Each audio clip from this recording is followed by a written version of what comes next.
केंद्रीय मंत्रिमंडल ने पशुधन स्वास्थ्य एवं रोग नियंत्रण कार्यक्रम के संशोधन को दी मंजूरी। 2 वर्षों में 3,880 करोड़ के खर्च के साथ पशु टीकाकरण पर रहेगा विशेष ध्यान। प्रदेश सरकार ने किसानों के हित में बड़ा फैसला लेते हुए रबी फसलों की प्रति एकड़ औसत उत्पादन सीमा में की बढ़ोतरी। चालू रबी विपणन सीजन में लागू होगा फैसला।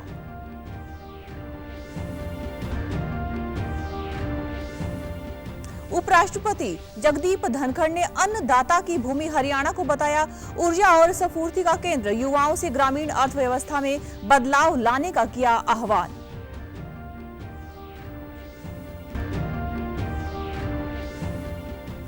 और मुख्यमंत्री की अध्यक्षता में पंचकुला में आयोजित 2 दिवसीय बजट पूर्व परामर्श बैठक हुई संपन्न। सीएम ने कहा सुझावों को समाहित करके राज्य के प्रत्येक नागरिक की समृद्धि के लिए बनेगा बजट। नमस्कार, चंडीगढ़ से आपका स्वागत है। मैं हूं पायल। अब समाचार विस्तार से। प्रधानमंत्री नरेंद्र मोदी की अध्यक्षता में हुई केंद्रीय मंत्रिमंडल की बैठक में पशुधन स्वास्थ्य एवं रोग नियंत्रण कार्यक्रम के संशोधन को मंजूरी प्रदान की गई है। सूचना एवं प्रसारण मंत्री अश्विनी वैष्णव ने मंत्रिमंडल के फैसलों पर जानकारी देते हुए बताया कि इस योजना पर 2 वर्षों के लिए कुल परिव्यय 3,880 करोड़ रुपए है। इसमें पशु औषधि घटक के तहत अच्छी गुणवत्ता और सस्ती जेनेरिक पशु चिकित्सा दवा उपलब्ध कराने तथा दवाओं की बिक्री हेतु प्रोत्साहन के लिए 75 करोड़ रुपए का प्रावधान शामिल है। टीकाकरण के माध्यम से पशु में बीमारियों की रोकथाम करने में मदद मिलेगी। उन्होंने बताया कि यह योजना मोबाइल पशु चिकित्सा इकाइयों, डोर स्टेप डिलीवरी तथा पीएम किसान समृद्धि केंद्र व सहकारी समितियों के नेटवर्क के माध्यम से जेनेरिक पशु चिकित्सा दवा, पशु औषधि की उपलब्धता में सुधार का भी समर्थन करती है। यह योजना टीकाकरण, निगरानी और स्वास्थ्य सुविधाओं के उन्नयन के माध्यम से पशुधन रोगों की रोकथाम तथा नियंत्रण में मदद करेगी।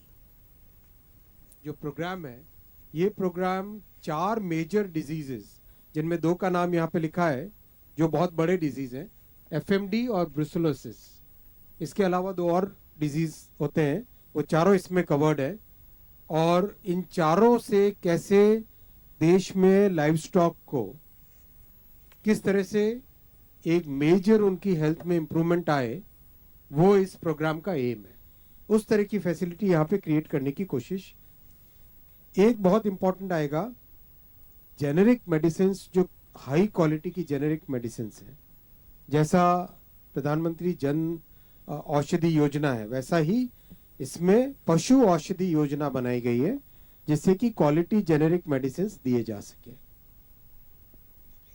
इसके अलावा कैबिनेट ने उत्तराखंड में स्थित 4 धाम से एक श्री केदारनाथ की यात्रा को सुगम बनाने के लिए सोनप्रयाग केदारनाथ रोपवे को मंजूरी प्रदान की है। केंद्रीय मंत्री अश्विनी वैष्णव ने बताया कि लगभग 12,000 फीट पर बनने वाली इस परियोजना पर 4,081 करोड़ रुपए खर्च होंगे। इस रोपवे के बनने से श्रद्धालुओं की यात्रा में लगने वाला समय उल्लेखनीय रूप से कम होगा।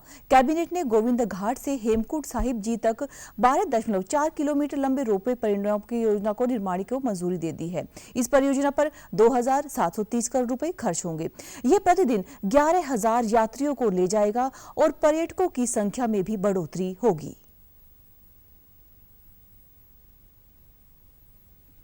रोपवे बनाने का आज फैसला लिया गया है। करीब 4,081 करोड़ 4,081 करोड़ रुपीस का ये प्रोजेक्ट होगा। और जो 12 ज्योतिर्लिंग में से एक ज्योतिर्लिंग केदारनाथ जी है, वहां पर जितने श्रद्धालु भक्त जाते हैं, उनके लिए 4 धाम की इस यात्रा में एक बहुत बड़ा माइलस्टोन ये प्रोजेक्ट बनेगा। इसका जो टोटल टाइम लगता है आज, वो टाइम सब्सटेंशियली कम हो जाएगा। और आज जो 2 महीने के आसपास श्रद्धालु जा सकते हैं, वो टाइम पीरियड काफी सिग्निफिकेंटली बढ़ जाएगा। बड़ा फायदा होगा वो ये होगा कि जो आज 8 से 9 घंटे की जर्नी है, वो 36 मिनट्स की जर्नी हो। प्रदेश सरकार ने किसानों के हित में एक और बड़ा फैसला लेते हुए रबी फसलों की प्रति एकड़ औसत उत्पादन की सीमा में बढ़ोतरी की है। इससे किसानों को प्रति एकड़ ज्यादा पैदावार होने से फसल बेचने में परेशानी नहीं होगी। जौ की फसल उत्पादन सीमा 15 क्विंटल से बढ़ाकर 16 क्विंटल प्रति एकड़ की गई है।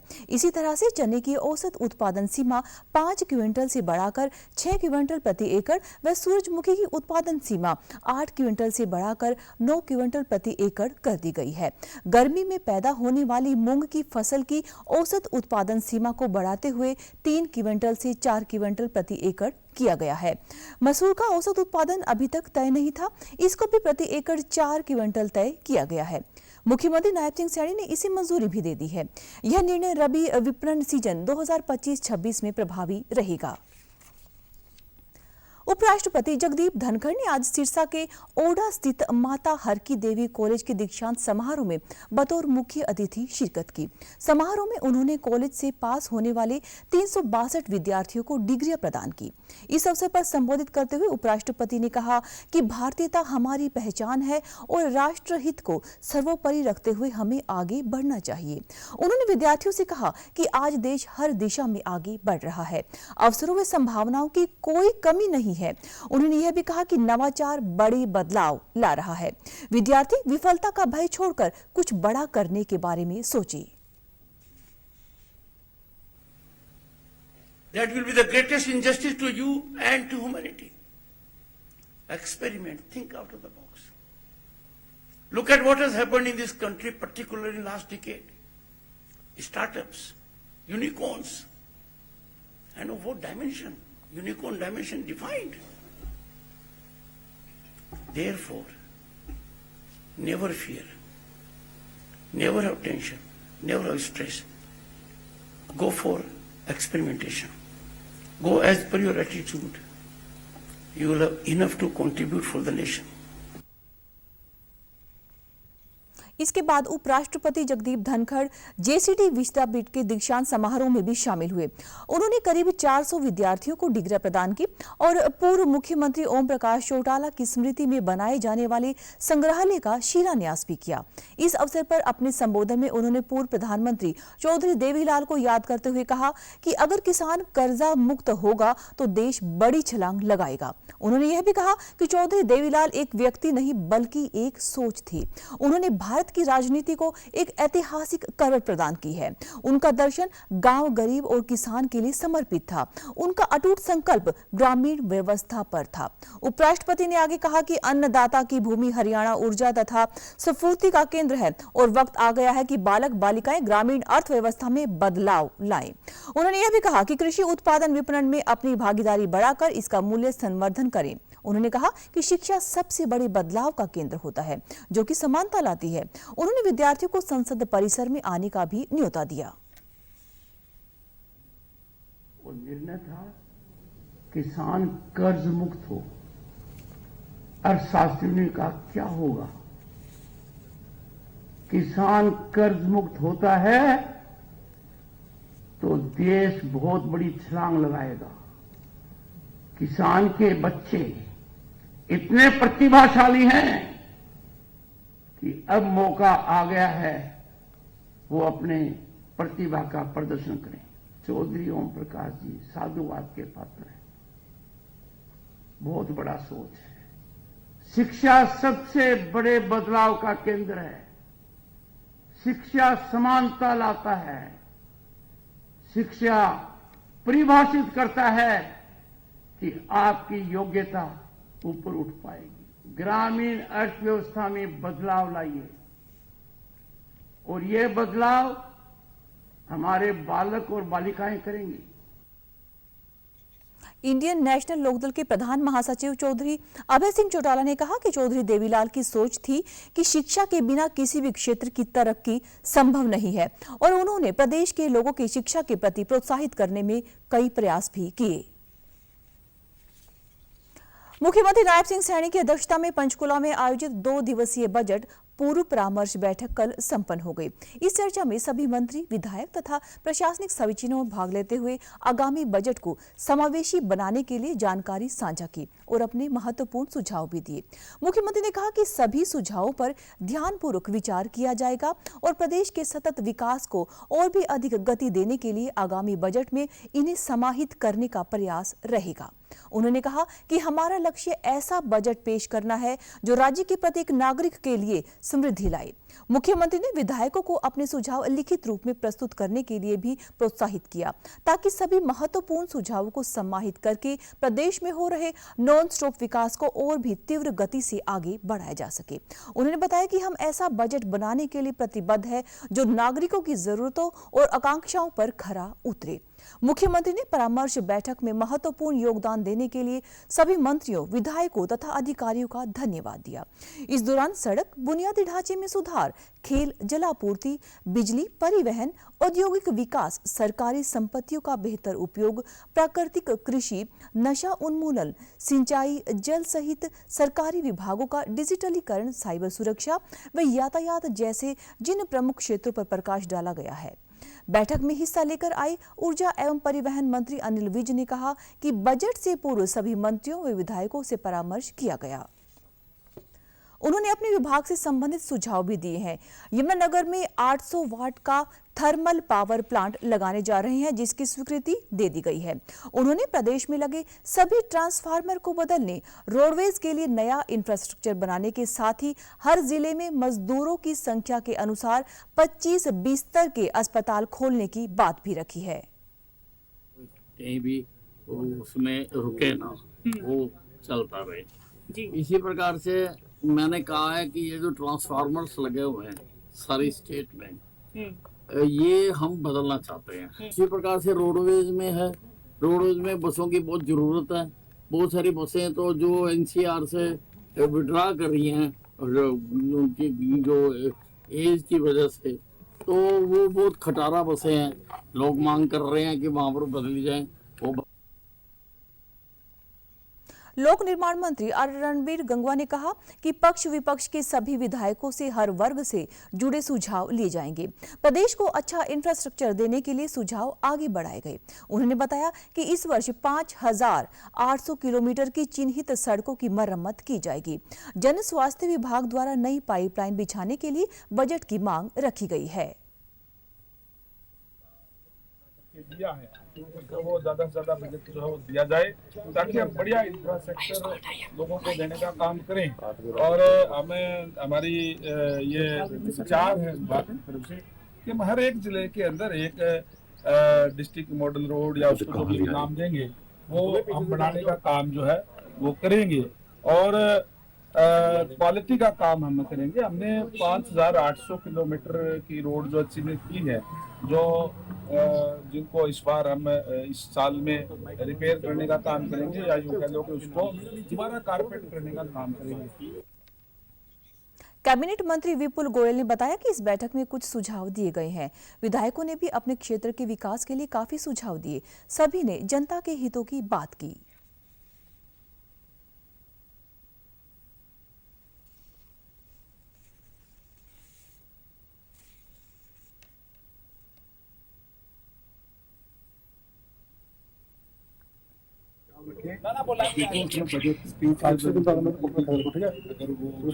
मंजूरी मिलेगी तो आएंगे और देखेंगे कि बहुत ही अच्छे सुझाव सभी मंत्रियों ने भी अपने डिपार्टमेंट को अपने क्षेत्र को लेकर बहुत ही पॉजिटिव सकारात्मक सुझाव। मुख्यमंत्री जी की नजरों में विधायक थोड़ा नीचे करो, कोई जनता के हितों की बात करता है। अगर कोई पार्टी से प्रेरित होकर या पार्टी लाइन से प्रेरित हुए बगैर जनता के हित की कोई बात करेगा तो सबके विचार निकल। पुलिस महानिदेशक चतुर्जीत कपूर ने पुलिस मुख्यालय में राज्य अपराध शाखा के अधिकारियों के साथ बैठक करके लंबित पड़े बड़े मामलों को लेकर अब तक की गई कार्यवाही पर रिपोर्ट तलब की है। इस बैठक में उन्होंने अधिकारियों को लंबित मामलों की जांच समयबद्ध तरीके से पूरी करने के निर्देश भी दिए। इस दौरान आर्थिक अपराध व भ्रष्टाचार से जुड़े बड़े मामलों को लेकर विस्तार से चर्चा की गई। अधिकारियों ने मामलों में अब तक की गई जांच अथवा पुलिस कार्यवाही के बारे में ने जानकारी दी। पुलिस महानिदेशक ने कहा कि किसी भी मामले की जांच से पूर्व अधिकारी उसकी जड़ तक जाए और उसका खाका तैयार कर ले ताकि दोषी व्यक्ति के खिलाफ उचित कार्यवाही हो सके। उन्होंने स्पष्ट किया कि मामले की जांच निष्पक्ष होनी चाहिए ताकि निर्दोष व्यक्ति को किसी प्रकार की परेशानी न हो। उन्होंने कहा कि राज्य अपराध शाखा हरियाणा पुलिस की एक मजबूत और महत्वपूर्ण इकाई है। ऐसे में किसी भी मामले की जांच गहनता से की जानी अत्यंत आवश्यक हो जाती है। उन्होंने यह भी कहा कि शाखा की टीम मामलों के सभी पहलुओं को ध्यान में रखते हुए बारीकी से उनका अध्ययन करे। अतिरिक्त पुलिस महानिदेशक ममता सिंह ने कहा कि वे एससीबी में लंबित मामलों की प्रत्येक सप्ताह समीक्षा करें ताकि जांच की प्रक्रिया तेज हो सके। मामलों की जांच के लिए कानूनी विशेषज्ञों की भी सलाह ली जा सकती है। होली के पर्व को देखते हुए रेलवे विशेष ट्रेनों का संचालन करने जा रहा है। यात्रियों की सुविधा के लिए चंडीगढ़ से गोरखपुर और मऊ से अंबाला कैंट के बीच स्पेशल ट्रेन चलेगी। रेलवे ने ट्रेनों के संचालन की तारीख और समय सारिणी की घोषणा कर दी है। यात्रियों की सुविधा के लिए विशेष प्रबंध किए जा रहे हैं। साथ ही सुरक्षा को ध्यान में रखते हुए रेलवे ने अतिरिक्त टीमों का गठन किया है जो अंबाला छावनी रेलवे स्टेशन पर तैनात रहेगी। अंबाला मंडल के रेल प्रबंधक विनोद भाटिया ने बताया कि होली स्पेशल ट्रेनों को लेकर पूरी तैयार हैं। 2 विशेष ट्रेनें चलाई जा रही हैं। चंडीगढ़ गोरखपुर के बीच चलने वाली ट्रेन 6, 13 और 20 मार्च को चंडीगढ़ से रात्रि 11:35 पर छूटेगी। इस गाड़ी में 15 कोच होंगे। इसके अलावा मऊ अंबाला भी चलाई जा रही है। समय समय पर अनाउंसमेंट भी की जा रही है। उन्होंने कहा कि हम यात्रियों से अपील करते हैं कि होली के दौरान वे नियमों का पालन करें। ये ट्रेन 6 मार्च, 13 मार्च और 20 मार्च को चंडीगढ़ से 23:35 के करीब निकलेगी। इस ट्रेन की जो कंपोजिशन है उसमें 15 कोचेज होंगे। ये जो सर्व करेगी टुवर्ड्स ईस्टर्न इंडिया को, जैसे गोरखपुर के लिए करी गई है। उसके अलावा जो एक हमारी और ट्रेन जो है वो 5301 और 5302 मऊ अंबाला मऊ, ये ट्रेन भी 6 मार्च, 13 मार्च और 20 मार्च और 27 मार्च को नई दिल्ली से 4 बजे चलेगी और 7 मार्च, 14 मार्च, 21 मार्च और 28 मार्च को 22 बजे मऊ से अंबाला कैंट के लिए वापस आएगी। इन ट्रेन सर्विसेज के दौरान जो हमने ठहराव जो है वो अलग अलग इंपॉर्टेंट स्टेशंस को प्लान करके किए हैं। रेलवे कस्टमर से ये रिक्वेस्ट है कि होली के दौरान वो नियमों का पालन करते हुए और अपने आप पूरा जैसे स्टेशंस की एंट्रेंस है, बुकिंग की फैसिलिटीज है, वहां पे ज्यादातर धक्का मुक्की से बचाव करें। हरियाणा पुलिस ने एक सराहनीय पहल शुरू की है। अब वाहनों के चालान भुगतने के लिए एसपी ऑफिस में कार्यरत चालान ब्रांच के चक्कर नहीं लगाने पड़ेंगे। इससे समय व धन की बचत भी होगी। अब वाहन चालक अपने चालान नजदीकी पुलिस स्टेशन में आसानी से भर सकेंगे। इसके बाद भुगतान करने वाले व्यक्ति के मोबाइल पर भी तुरंत ही मैसेज आ जाएगा। इसका भुगतान QR कोड से किया जा सकता है। ट्रैफिक थाना प्रभारी पवन कुमार ने बताया कि नूंह जिले के सभी थाने, चौकियों, ट्रैफिक बूथों और पुलिस कार्यालयों में QR कोड चिपकाए गए हैं। लोग इन कोड से स्कैन करके चालान का भुगतान कर सकेंगे। QR कोड स्कैन करने पर उपयोगकर्ता को सीधे हरियाणा ट्रैफिक पुलिस के पेज पर भेज दिया जाएगा। यहां चालान नंबर या वाहन नंबर डालने के बाद चालान की राशि दिखाई देगी, जिसका तुरंत ही भुगतान किया जा सकेगा। हालांकि नूंह पुलिस ने स्पष्ट किया है कि इस सुविधा से कोर्ट में भेजे जा चुके चालानों का भुगतान नहीं किया जा सकेगा। उन्होंने बताया कि 800 से अधिक वाहनों की चेकिंग करने पर 37 वाहनों से इसी QR कोड से चालान भुगतान कराया जा चुका है। ये बार कोड उपलब्ध करवाया गया है, जिसको हर थाने में दे दिया गया है। इसमें पेटीएम के माध्यम से ही चालान का भुगतान हो सकता है, जिसमें टोटल जो भी जैसे ही हम इसमें स्कैन करते हैं उसके बाद जो चालान का नंबर होता है उसमें चालान का नंबर आ जाता है और उसके बाद जो पूंजी होती है, जैसे 1000 का चालान है या 5000 का या 10,000 का चालान है, वो डायरेक्ट सरकार के खाते में IG ऑफिस में चला जाता है। महेंद्रगढ़ के लुवास गांव के रिवासा में बने पशु विज्ञान केंद्र एवं पशु चिकित्सालय का नया भवन मार्च महीने में शुरू होने की उम्मीद जगी है। विभाग के अधिकारियों की टीम ने इसका निरीक्षण किया। इस दौरान भवन में पाई गई छोटी मोटी खामियों को दूर करने के आदेश दिए गए। इस केंद्र के शुरू होने से दक्षिणी हरियाणा के 6 जिलों के साथ साथ राजस्थान के 3 जिलों के पशुपालकों को लाभ मिलेगा। 2016 में इसका शिलान्यास किया गया था और मार्च 2018 में इसका निर्माण कार्य शुरू हुआ। फरवरी 2022 में इसका 90% काम पूरा हो चुका था। 3 माह पूर्व फिर से निर्माण के अंतिम चरण के कार्य को भी पूरा करा दिया गया है। इस भवन पर करीब 11 करोड़ रुपए खर्च हो चुके हैं। यहां पर पशुओं के बड़े ऑपरेशन, सर्जरी, नई शोध, पशुपालन की नई तकनीकी, पशुओं के अल्ट्रासाउंड, एक्सरे, चिकित्सा सुविधाओं सहित मोबाइल वैन भी मिल सकेगी। लोक निर्माण विभाग के अधिकारियों की ओर से इन खामियों को जल्दी दूर करने का आश्वासन दिया गया है। पशु विज्ञान केंद्र सेंटर रिवासा में बन रहा है, इसका थोड़ा सा हम निरीक्षण करने आए हैं कि इसमें कंस्ट्रक्शन वर्क काफी हो चुका है।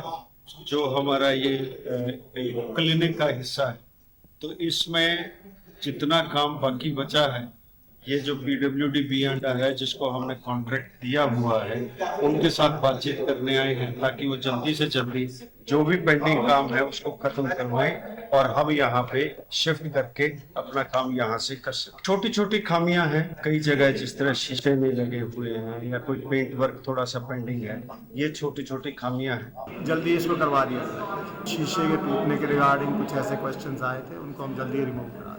हमारा ये टारगेट रहा कि जैसे डिपार्टमेंट की तरफ से, यूनिवर्सिटी की तरफ से कुछ जैसे आदेश हुए कि भाई ये चीज़ होनी है, जिस हिसाब से CM साहब का प्रोग्राम है और वो चीज़ करवानी है, उसके अकॉर्डिंग ये चीज़ हमने करवा दी। रेवाड़ी पुलिस को साइबर अपराध के बढ़ते मामलों में बड़ी सफलता हाथ लगी है। रेवाड़ी के पुलिस अधीक्षक डॉक्टर मयंक गुप्ता के नेतृत्व में साइबर थाना पुलिस ने एक अंतर्राष्ट्रीय ठग गिरोह को पकड़ा है। अभी तक की जांच में देश भर के 82 मामले सामने आ चुके हैं। इस गिरोह द्वारा रेवाड़ी निवासी को ऐप डाउनलोड करने का झांसा देकर 5 लाख रुपए से अधिक की ठगी की गई। इस मामले पर कार्यवाही करते हुए रेवाड़ी पुलिस ने बिहार में रेड करके 5 लोगों को गिरफ्तार किया है। आरोपियों से भारी मात्रा में दस्तावेज बरामद हुए हैं। ये सभी आरोपी 10वीं से 12वीं तक ही पढ़े हैं, लेकिन टेक्नोलॉजी के माध्यम से देश भर के लोगों को साइबर ठगी का शिकार बना रहे हैं। देश के कई शहरों के लोगों के साथ ये साइबर ठगी कर चुके हैं। SP डॉक्टर मयंक गुप्ता ने प्रेस वार्ता करके इस मामले का खुलासा करते हुए कहा कि रिमांड के पश्चात ठगी की वारदातों का डाटा 82 से बढ़कर कहीं और अधिक हो सकता है। जिले में पिछले 1 साल के दौरान 300 से अधिक साइबर ठगी की घटनाएं हो चुकी हैं। लोगों को इकट्ठे गिरफ्तार किया है और साथ ही साथ गिरफ्तार किए गए युवकों से 36 passport, 55 chequebook, 35 ATM card, 35 account kit, 98 ATM card, 39 mobile phone और 14 सिम कार्ड की बरामद की हुई है। हारा प्रसाद हैं जो कि उड़ीसा के रहने वाले हैं, बिहार में भी रह रहे थे। एक बीनू नायक है, वो भी उड़ीसा से है। राजकुमार बिहार के ही रहने वाले हैं। एक मनु कुमार है, ये भी बिहार के जिला अरवल के हैं। और एक राहुल उर्फ सनी, ये भी थाना माल सलामी बैसानी टोला जिला पटना बिहार के हैं। तो पटना शहर से ही इनकी गिरफ्तारी 5 नवयुवकों की गई है और भारी रिकवरी इस मामले में की गई। तो 82 अन्य शिकायतें इनकी अभी रिकॉर्ड में दिख रही हैं। इसके अलावा जो इनसे प्राप्त डिवाइसेस वगैरह हैं, अब इनको रिमांड पे लेके उन डिवाइसेस की डिटेल्स को हम एक बार I4C में भी भेजेंगे, ताकि देश में अन्य जिन जिन अपराधों में इन नंबरों का, इन मोबाइल डिवाइसेस की IMEI का इस्तेमाल किया गया होगा, उनके लिंकेजेस का भी पता लगाया जाएगा। युवा कार्यक्रम एवं खेल मंत्रालय की ओर से पलवल में विकसित भारत युवा संसद कार्यक्रम आयोजित किए जा रहे हैं। जिला स्तरीय कार्यक्रम के लिए NGF डिग्री महाविद्यालय को नोडल महाविद्यालय बनाया गया है। जिला स्तर के कार्यक्रम का विषय एक देश एक चुनाव, विकसित भारत का मार्ग प्रशस्त करना रहेगा। नेहरू युवा केंद्र पलवल की जिला अधिकारी प्रियंका मलिक ने बताया कि कार्यक्रम में भाग लेने के लिए 18 से 25 वर्ष की आयु के युवा प्रतिभागी माय भारत पोर्टल पर रविवार 9 मार्च तक रजिस्ट्रेशन करा सकते हैं। यह राष्ट्रीय स्तर पर युवाओं को अपनी बात रखने का एक बेहतरीन मंच है। इस कार्यक्रम के 3 चरण होंगे। प्रथम जिला स्तरीय, द्वितीय राज्य स्तरीय व तृतीय राष्ट्रीय स्तरीय होगा। उन्होंने कहा कि युवा प्रतिभागियों को माय भारत पोर्टल पर रजिस्ट्रेशन करने के बाद 1 मिनट का वीडियो अपलोड करना होगा, जिसका विषय है आपकी दृष्टि में विकसित भारत का क्या अर्थ है।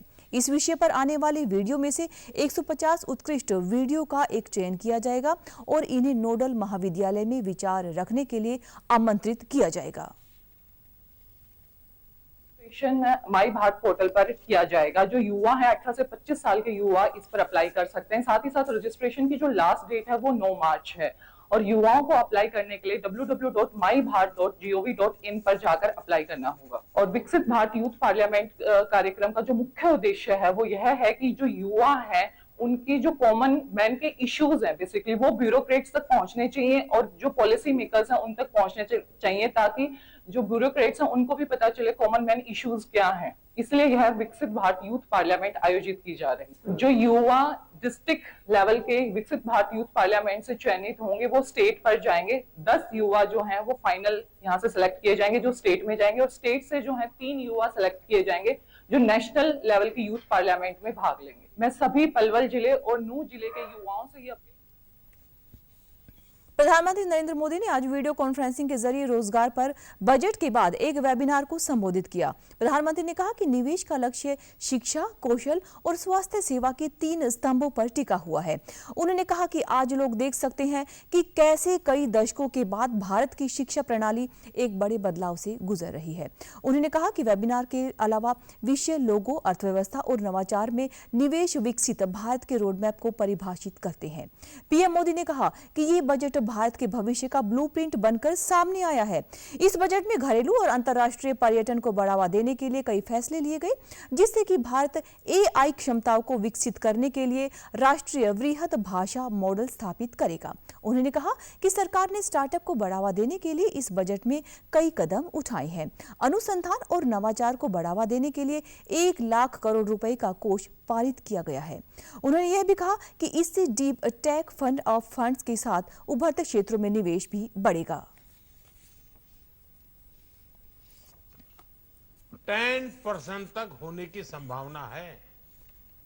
इस सेक्टर में करोड़ों युवाओं को रोजगार देने की क्षमता है।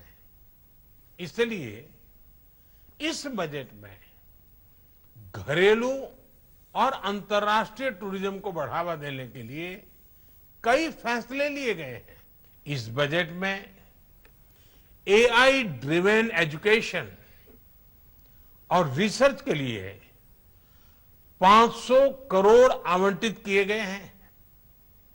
भारत एआई की क्षमताओं को विकसित करने के लिए नेशनल लार्ज लैंग्वेज मॉडल की स्थापना भी करेगा। इस दिशा में हमारे प्राइवेट सेक्टर को भी दुनिया से एक कदम आगे रहने की जरूरत है।